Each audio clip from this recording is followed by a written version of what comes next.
প্রচন্ড পরিমাণে বন্যা, বিভিন্ন জায়গায় এমনভাবে পানি বিস্তার করেছে যে মানুষ অসহায় অবস্থায় পড়ে গেছে। এবং এমন একটি অবস্থায় এত বড় বন্যা বাংলাদেশে আর কখনো হয়েছে কিনা এটা আমার জানা নেই। অনেক বড় একটি বন্যা, প্রায় 50 লক্ষেরও বেশি মানুষ এই বন্যার এই পানিতে ডুবে যাচ্ছে, তারা খুব বিপদগ্রস্ত হয়ে আছে।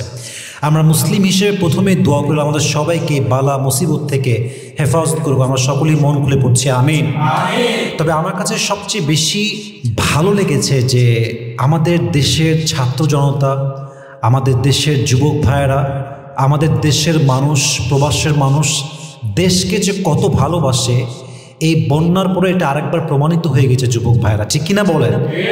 সত্যি খুব অ্যাপ্রিসিয়েটেড। প্রতিটি মানুষ যার যার জায়গা থেকে যতটুকু সাধ্য আছে সবাই এগিয়ে আসছে। হয়তো আমি যেতে পারছি না ফিজিক্যালি, বাট আমিও আমার জায়গা থেকে অ্যামাউন্ট পাঠিয়ে দিয়েছি। সবাই সবার জায়গা থেকে চেষ্টা করছে। এই জন্য আমরা সবসময় একটা কথা বলি যে যে কোনো কাজ, যে কোনো বিপদ, যে কোনো আপদ থেকে উদ্ধার হতে হলে একার হাত হলে চলে না, সবার হাত লাগে। সবার হাত থাকলে বড় বিপদ থেকে উদ্ধার হওয়া সহজ হয়ে যায়, ঠিক কিনা বলেন যুবক ভাইরা?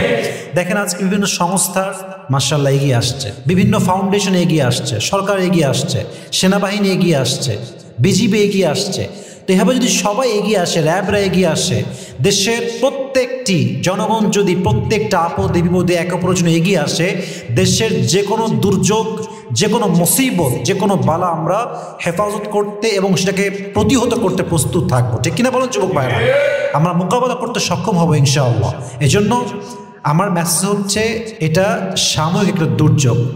মাথায় রাখবেন যে যদি কোনো বিপদ এবং আপদ মানুষকে আল্লাহ তাআলার নিকটবর্তী করে দেয়, পাশাপাশি যদি আমাদের কোনো বিপদ আমাদের পাশে থাকা বন্ধুরূপী শত্রুকে চিনিয়ে দেয়, এই বিপদ আসলে বিপদ হচ্ছে আল্লাহ তাআলার পক্ষ থেকে রহমত। সুবহানাল্লাহ পড়ুন সবাই।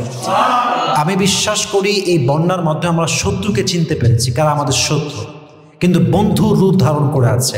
আমাদের কথা একটা স্পষ্ট ভাষায় আমরা বলতে চাই, যদি আমাদের দেশে কোনো শকুনের চোখ পড়ে, কেউ যদি আমাদের জীবন নিয়ে খেলতে চায়, মান নিয়ে খেলতে চায়, বিপদে ফেলতে চায়, এর মোকাবেলা দেশের প্রত্যেকটি জনগণ করেই ছাড়বে, ঠিক কিনা বলেন?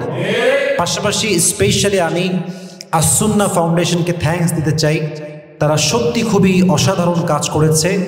কোটি কোটি টাকা তারা এই বন্যার জন্য মাশাআল্লাহ জনগণের জন্য তারা কাজ করে যাচ্ছে।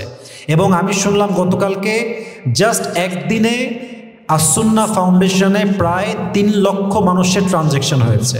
মানুষের বিশ্বাস কত বেশি, ভালোবাসা কত বেশি, ট্রাস্টের জায়গা দেখেন যে একটা মানুষকে মানুষ কতটা বিশ্বাস করতে পারে। এজন্য আমাদের উচিত, আলেমদের উচিত সকলে এগিয়ে আসা, সকলে আমরা এগিয়ে কাজ করব। কোনো মুসিবতে আমাদের জন্য প্রতিহত করা বিষয়টা বড় কঠিন হবে না। পাশাপাশি যখন সবাই আমরা এগিয়ে আসব, আমাদেরকে মদত করবেন, সাহায্য করবেন একজন, আওয়াজ দিয়ে বলেন তো তিনি কে?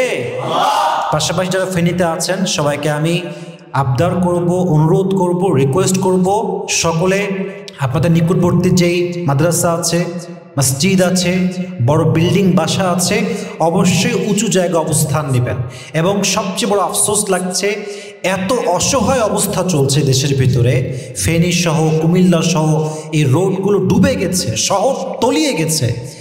এর মাঝেও কিছু সুযোগ সন্ধানী মানুষ, এতটা নিকৃষ্ট মানুষ হতে পারে, এরা ডাকাতি করছে সুযোগ বুঝে। বিভিন্ন বাসায় মনে করেন যারা বন্যার জন্য পানির জন্য বাসায় নেই, তারা উঁচু অবস্থানে ঠাঁই নিয়েছে, যেমন মন্দিরে ঠাঁই নিয়েছে, মাদ্রাসায় ঠাঁই নিয়েছে, মসজিদে ঠাঁই নিয়েছে, বাসাগুলো ফাঁকা পড়ে আছে। এর সুযোগে দুর্বৃত্তরা ডাকাতি করছে, বাসায় গিয়ে সব লুটপাট করছে।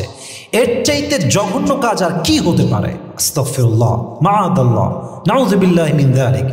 এজন্য সবাইকে বলবো সাবধান থাকবেন, জীবন নিরাপদ রাখবেন। আল্লাহ আমাদের সবাইকে এই মুসিবত থেকে, এই বালার থেকে হেফাজত করুক। সকলে আমরা মন খুলে পড়ছি আমিন। এবং পাশাপাশি আমরা দোয়া করি যে সমস্ত ফাউন্ডেশন, সরকার, র্যাব, বিজিবি, সেনাবাহিনী, আর্মি যারাই কাজে নেমেছে, যারাই কাজ করছে, তারা সবাইকে বেশি বেশি মানুষের সাথে, মানুষের খেদমতে কাজ করার তৌফিক দান করে। আমরা সকলেই মন খুলে পড়ছি আমিন।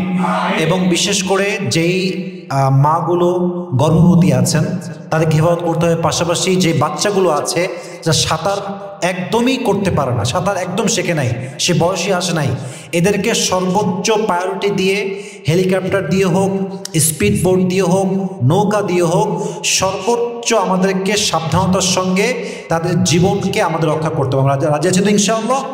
আল্লাহ সবাইকে কবুল করুক, আমরা সকলেই পড়ছি আমিন।